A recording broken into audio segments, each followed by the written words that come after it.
استحاله تعدي ثانويه من غير ما تاخد دروس. شوت اوت للراجل ده الصراحه. بصراحه دوسوا السم في العسل.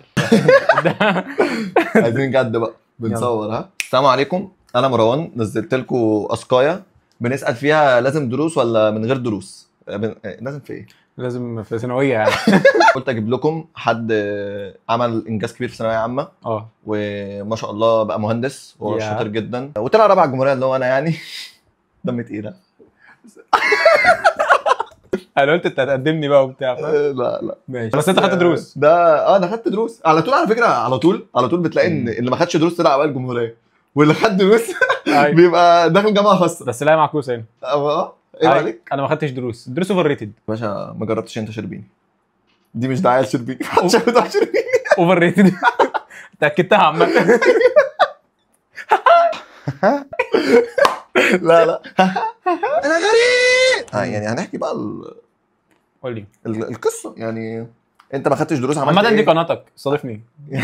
يعني عايزك بقى تحكي لنا عن معاناتك من غير دروس. هل عملت ايه بقى والدنيا شغلت الشغل ازاي؟ انا كنت بعاني جدا. كنت بصحى في الوقت اللي انا عايزه للاسف.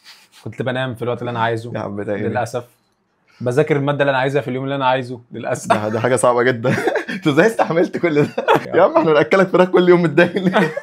اهم حاجه في ان انت تاخد دروس او ما تاخدش دروس هي التعود. انا ما كنتش متعود ان انا باخد دروس، ودخلت ثانويه عامه اخدت دروس. بس اخدت دروس مش عشان انا كنت محتاج دروس او كده. اخدت دروس عشان المجتمع كان مخوفني ومحسسني ان انا لازم اخد دروس بقى ولازم اعيش في الجو. من غير دروس هسقط من الاخر. مش لازم اخد دروس، بس لازم اخد مع المدرس المشهور اللي معاه المعلومه. ده اللي معاه الامتحان. انت عارف ان مشكله انا عندي مشكله مع مدرسين مشاهير. ليه؟ ان هم كانوا زمان اول ما بداوا بيبداوا يوتيوب حلو، فكانوا بينزلوا حلقات كامله على يوتيوب. في ناس من المشاهير بيشيلوه بيمسحوها بجد. عشان بقى تشترك معاهم كده. وفي ناس بتسيب اجزاء حلقات، فاهم؟ عشان تشوف شرحه فتشترك معاه. بالظبط. عموما انا لما هوصل اعمل كده استنوني. انا غريب. مش هسيب حاجه. انا بسبب الحركه دي كنت متابع مثلا في العربي 4-5 مدرسين على اليوتيوب. لا بجد يعني انا حاسس الموضوع صعب. كنت يعني بجيب المعلومه من كل واحد. يعني بالظبط. يعني انت عرفت تعمل الموضوع ده ازاي؟ يعني هو بص، هو رحت المشاهير برضو مدرسين بس على اليوتيوب، فاهمني؟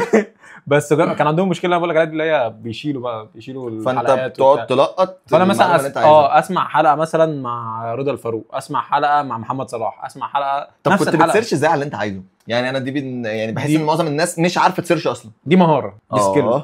لا محتاجه فيديو دي. اعملوا فولو لخالد الغول. عندنا مهاره البحث واستنتاج المعلومه. انت الفكره كلها ان انت تبقى عارف الدرس ده فيه معلومات ايه وايه الدروس المستفاده. عارف انت الجزء اللي ما بتقريش في اول الدرس ده؟ الطالب سيستفيد من هذا الدرس كذا كذا كذا. فاهم؟ انا المفروض ابقى طالع من الدرس. يا حول الله يا رب. انا عمال اهز راسي كده. انت لازم تبقى عارف انت هتطلع من الدرس ده فاهم نقط ايه كويس. فانا بقرا الدرس عشان اعرف. يعني اول قرايه ما بتبقاش مذاكره. اول قرايه ببقى عايز اعرف ايه المعلومات اللي المفروض اطلع بيها من الدرس ده. على العموم بعمل كده برضه. بس ما كنتش بعدها بدور. انا بعمل كده بس. حلو. بس يا عم حلو قصاده وانت حلو. يا عم كويس انت معاك مدرس. ماشي. انا عشان معيش مدرس فانا بضطر اعمل الجزء ده المفروض بيبقى على المدرس اصلا. ايوه طبعا انا بقرا الدرس ففي معلومات طلعتها. النقط ديت بسيرش عليها بالنقط، ما بسيرش باسم الدرس. يعني ما بدورش على الدرس، بدور على المعلومه دي. وفي بقى ملايين الناس بيشرحوها اجنبي عربي هندي. زي ما بنسرش على الجامعه عموما. يعني انا في الجامعه دلوقتي بسرش كده، بسرش على البوينت اللي انا محتاجها. اكبر مشكله قابلتني في الجامعه ان مفيش معاصر. مش عارف تجيب فهم الدرس. مش عارف البوينتات اللي فين سلاح التلميذ. مش عارف اذاكر. بس لا والله انا على العموم اكتشفت ان انا عايش حياتي كده في الجامعه. يعني انا كان ممكن اعمل كده في ثانويه اصلا، بس عمل كده دخل يا دوبك هندسه. يا على القد يعني. هندسه عين شمس. طلعش اوائل. رغبه اولى. طلعش اوائل يا حبه عيني. هو 32 على الجمهوريه يعتبر اوائل. 32 احساسك ايه وانت رابع؟ احساسي ايه؟ وانت بتقول عليا كده؟ يعني حاسس مش حاسس انت بتدوس عليا. كل الناس تحت. يا جدعان ما هو في الاخر عمل فورمه عشان يضربني. لا يا عم. الهدف ان انا عشان اضرب بره. اخويا يا عم لازم تطرقع كده. ايه ده؟ مين ده؟ ايه ده؟ انت عادي طلع رابع على الجمهوريه؟ انت مشهور؟ راجل تانك طالع معانا بالموبايل. وعلى العموم ما لقيتش احسن من خالد الغول عشان استضيفه معايا في البرنامج النهارده في اوضته. يعني قلت استضيفه في اوضته عشان احنا بنشوف المعاناه من سرير البطل. انت عارف ان دي جمله حد قالها لي؟ من سرير البطل. في حد جه قال لي اسمه ايه ده وانا اوائل الجمهوريه لما كانوا جايين بالمذيعين وكده عايزين نشوف اوضتك. اقسم بالله جاي يقول لي المذيع، بقول له تعالى نصور في الصاله، يقول لي لا انا عايز اشوف اوضتك. بقول له يا حبيبي انا كنت بذاكر في الصاله، انا كانوا طاردني من اوضتي بذاكر في الصاله. اصل انا عايز اشوف اوضتك. انا عايز اشوف اوضتك، انا بطلع معاناه البطل من اوضته وانا في السرير جوه بنلاقي عليها ميكي ماوس. قول لي بقى لهم كواك. بس المهم اللي احنا وصلنا له يعني ان انت هتوصل لحاجه من غير دروس. ده كده كده يعني الدروس اوبشنال طول ما انت ما كنتش بتاخد دروس. لو انت متعود تاخد دروس فاعتقد ان انت لازم تاخد دروس في ثانويه. يعني انا اعتقد يعني ما تاخدش الريسك ده. ايوه فاهمك. ده بس يعني اللي كنا عايزين ماشي بس كده. قول السؤال تاني. عموما عشان ناس كتيره سالتني في الدروس كنت باخد مع مين وكده، فانت مش شرط تاخد مع نفس اللي انا كنت باخد معاهم، بس انا اخدت مع دول عشان كانوا مريحيني. فاللي كنت باخد معاه دكتور ناصر البطل ده لازم تاخد معاه، مريحك مش مريحك. البونص هستناه عندي في البيت، يعني العربيه بقى يعني عايز اغير العربيه. عندك بعدها اخدت مع شربيني، وده لو انت دماغك طق اخد معاه وانا دماغي طق، يعني باين عليا. كده كده فاتفقنا يعني كان في توافق. وبعدها اخدت مع تامر القاضي فيزيكس، مع مين تاني؟ الانجليش حسام سامح، والعربي مع رضا فاروق. مش شرط تاخد مع نفس الناس دي، بس لو هم مريحينك خد معاهم واستنوا ريفيو. يعني اعملوا لي فولو على التيك توك والانستجرام، واي حاجه ممكن تعمل لي عليها فولو اعمل لي عليها فولو، واعمل لي سبسكرايب، وما تعملش الراجل ده اي حاجه. استنى عايز اقولها دي.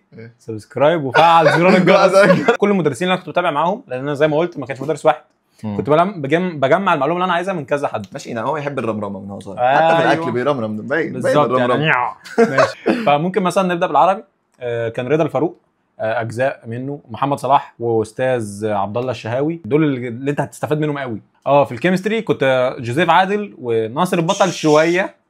ناصر البطل، انا هو مع ناصر البطل يا اخواتي. الحصه كود انوفا. طب اقول لك تيلا بقى. ومحمد الشربيني. محمود اسمه ايه؟ قول لي اسمه ايه يا اسطى؟ اللي بيقف جون يا اسطى ده انت. ايوه الشناوي. ايوه والله محمد الشناوي. انا قلت يا عم هو جوزيف عادل وناصر البطل ومحمد الشناوي. اشرف يا ابني. اشرف الشناوي. ده الحارس بجد. ما انا قلت حاجه. قاعد اليوتيوب بيستضيفني في اوضتي. ده سريري يا ابني. بجيب البطل من معاناه من سريره. مش حاطط ميكي ماوس ليه؟ لا يا عم انا عشان كده انا الرابع. لميت الحاجات دي قبل ما تيجي. انا الرابع. الانجليش ذا ليدر، الراجل ده كان عليه شويه مسرحيات تحفه بصراحه. لا انا كنت بحبه عموما، انا باخد معاه. ومحمد صلاح بتاع الانجليش. محمد صلاح عربي وانجليش جامدين. دي حقيقة. بس عربجي بس. افهاته تحفظك المنهج، فاهم؟ هو عشان طنطاوي زيك. هو طنطاوي؟ اعتقد بالغربيه. هم الطنطاويه عامه احسن ناس. انت منين؟ ما اعرفش بقى، مش هتقول لي. يعني والله بقعد اساله يقول لي من مدينه نصر. يعني ايه مدينه نصر؟ فيزيكس. الفيزيكس تامر القاضي ونوار وشانلز اجنبيه كتير، لان انا كنت لغات ما باخدش ما كنت باخد بالانجليزي يعني. فكنت شانلز كتير قوي اجنبيه وبسيرش بالتوبيك. يعني مثلا انا هتكلم النهارده عن الماجنتيك فيلد، فبسيرش عن الماجنتيك فيلد واتعلم. حتى لو اتعلم معلومات زياده، الحوار ده كان بيفيدني في الاسئله الهاي ثينكينج اللي هي بتاعت الستودنتس. جبت كام في الفيزياء؟ يا عم هتسكت بقى. جبت 75 في العربي. جبت كام في العربي؟ 75. انت ما تحاولش. الماث قنوات اجنبيه كتير قوي برضو، لان الماث ده حاجه يعني ما بتتغيرش بتغير مدرس او بتغير المكان، او يعني حاجه سهله، يعني حاجه بسيطه وستاندرد وثابته. يعني الديفرنشال هنا هو الديفرنشال بره، فاهمني؟ فكنت بذاكر من اماكن كتير جدا. بكتب مثلا ديريفاتيف اوف اكسبوننشال فانكشنز مثلا كده، الكلام ده كله. فبسيرش بالتوبيك وهو يجيب لي شرح كتير للناس هنود ومصريين كتير، وفي كل حاجه. يعني في الماث ما كانش في مدرس معين. ايوه فاهم. لو افتكر حد معين، كان في حد مصري انا بصراحه مش فاكر اسمه، بس كان بيشرح على سبوره ازاز وبيعكس. سبوره ازاز. ايوه عارف انت الكاميرا مثلا كده، وفي لوح ازاز ما بينك وما بين الكاميرا، وهو بيكتب على لوح الازاز وعاكس الكاميرا بحيث ان الكلام يظهر لك صح. خدوا دروس. والله فكره جامده. يا ابني الانجليش قلناه، الالماني اصلا اتشال. الالماني والفرنش اتلغوا. اتشالوا من المجموع. اللي عايزين نقوله تاخد دروس او ما تاخدش دروس. خلاص بقى انت تتكلم كتير. ماشي. حاولت اقول كلام عميق. ورينا التذكره. بص يا صاحبي، قالوا لا ان انت استحاله تعدي ثانويه من غير ما تاخد دروس. فشاوت اوت للراجل ده الصراحه. بصراحه بس طلع من غير دروس. واللي عايزين نقوله ان انت كمان يلا بقى عشان مش هتكلم كتير. ماشي. انا هقدر اتخطى ثانويه عامه؟ والله يا بنتي انا ما كنت فاكر ان انا هتخطى سريري. يعني اقسم بالله انا عطبت بيتهم. ايوه فاهم. وفي الاخر لقيناها تخطيناها وعديناها وجامعه بتمشي بالظبط. بس الوقت مش هيقف يعني كده كده هتتخطي ثانويه عامه. في حد باعت لك درايف انا خايف افتحه بصراحه. ماشي انت اللي هتتهكر. تخيل يهكروا مروان ايه لو صوري. اعرف حد عمل كده وفعلا دخل علاج طبيعي اللهم بارك بس نظام قديم. هل النظام القديم اسهل من النظام الجديد؟ الصراحه لا لا لا لا. النظام الجديد عشان انا فيه اصعب. انا اصعب اوائل جت في التاريخ. خلاص يا اسطى. لا لا بصراحه انا شايف ان النظام الجديد اصعب بس النظام الجديد احلى. زمان كنت تلاقي واحد ذاكر في الاخر دخل وما اعرفش جاب مجموع. انا اقول لكم على حاجه شاوت اوت لاخويا بقى من هنا. اخويا يا جماعه ذاكر اخر شهر. اوه يا وهندسه ما شاء الله. جامد. فالنظام القديم يا اسطى كان عبثي. حد بيقول لك اكيد لازم دروس، اكيد لازم. يا جماعه معانا واحد هو نظام قديم وواحد انا بقول لك اكيد مش لازم نظام جديد. ما بالظبط هو على حسب انت متعود عليه. لو انت متعود تاخد دروس مش هتعرف تعمل العكس. بالظبط يعني انت متربي على الدروس ما ينفعش تريسك ده في الثالثه ثانوي. بالظبط. كنت بتاخد فيزيكس مع مين؟ لو بنت هرد. في ناس معتمده على دروس اليوتيوب. ايوه هو الراجل ده يعني مش منصات حتى. تقول لهم ايه؟ مش منصات حتى. تقول لهم ايه؟ تقول ايه؟ انا اتعودت على المنصات يا باشا. انا اتعلمت عن منصات الله. ماشي. اقول ان انت لو يعني هو بيقول لك مش منصات. هو بالنسبه له المنصات دي حاجه وحشه. اللي هو ده مش منصات حتى. ايوه فاهم. يعني حتى ما خدش المنصات ده يوتيوب. فاللي عايزين نقوله ان انت اعمل اللي انت متعود عليه واللي مريحك طول السنه. يا جماعه انتوا مش مقدرين بس استنى بقى عشان انا اتعصبت. انتوا مش مقدرين حجم اليوتيوب بجد. اليوتيوب ده منصه كورسات كلها مجاني بالظبط في كل المجالات من ثالثه ثانوي لحد مثلا ان انت عايز تتعلم ازاي تعمل جراحه لحد الفرق بين اليوتيوب والدروس ان اليوتيوب انت اللي بتدور بنفسك وانت اللي بتخطط منهجك هيمشي ازاي. بالظبط. انما الدروس هو المدرس مخطط لك ومخطط منهجك هيمشي ازاي. So don't underestimate يوتيوب. بالظبط. فشوف انت عايز تدفع 70,000 جنيه طول السنه او 80,000 جنيه عشان الناس تخطط لك ولا تقعد تخطط لنفسك وتاخد دول. يعني انت حر. انضج. طب اقول لك حاجه، انت لو رجع بيك الزمن لثالثه ثانوي هتاخد دروس؟ بصراحه وانا لو رجع بيا الزمن لثالثه ثانوي مش هاخد دروس بس هتركز شهر 3 هذاكر اكتر. ان انا ما اخدش دروس كان سامح لي بوقت كبير.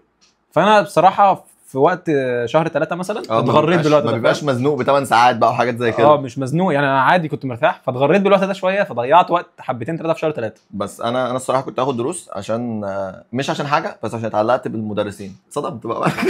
هي وجهات نظر.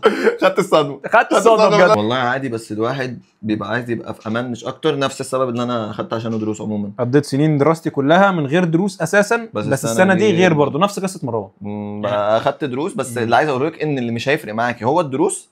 اللي هيفرق معاك ان انت تركزي فعلا في سنتك وان انت تبقي عارفه انت عايزه تعملي ايه. لو انت مرتاحه من غير دروس عندك يعني هو في الحالتين انت لازم تبقى جد. يعني لو مش هتاخد دروس لازم تبقى واخدها جد. لو هتاخد دروس برضه لازم تبقى واخدها جد. بالظبط. يعني ده مش حل. الدروس مش الحل. بالظبط. الدروس وسيله بالظبط. وسيله بتوفر عليك ان انت تخطط. انت هتعرف تستخدم اليوتيوب ولا هتعرف تستخدم المدرسين بس كده في الحالتين انت لازم تجتهد. يعني هو شغلك انت في الاخر. بالظبط. اخر سؤال باذن الله. اخر سؤال هنشيلها في المونتاج.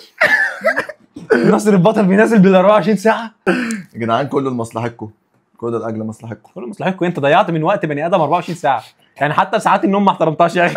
هو انا لو مجموعي مش عاجبني ومحسسني بالفشل اعيد السنه لاني بفكر اعمل كده. اسوء حاجه تعملها في نفسك. يعني اسوء حاجه. تخيل بني ادم عشان مش راضي يعيد سنه وتفتكر ان المنتجات هتتغير. انا عايز اقول لك ان انت ممكن تفضل نفس السنه عادي وتخش السنه وتكتئب اكتر وتحاول ان انت تعمل تاني وساعتها هتفشل تاني لان انت اصلا مش حابب اللي بيحصل جوه. انت تعبت في السنه دي فهتتعب تاني فمش هتعرف تعمل حاجه تاني وساعتها تكتشف ان انت فشلت في السنه مرتين.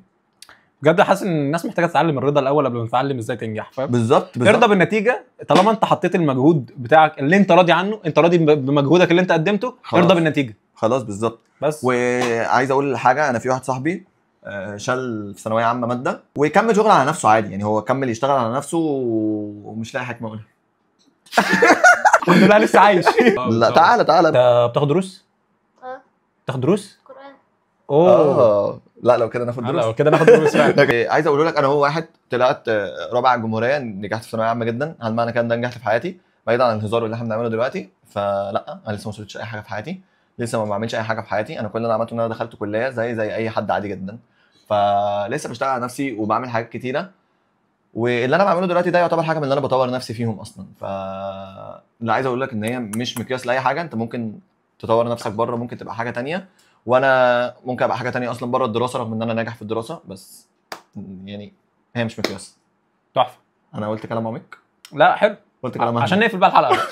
اتبسطت جدا ان انا ضيفتك في اوضتي بس جنب ناقصك. سريري. يا عم ماشي يلا يا عم. انتظرونا في الحلقه الجايه، بس هو اللي هيبقى قاعد على الكرسي ده، ده كرسي صاحب القرار.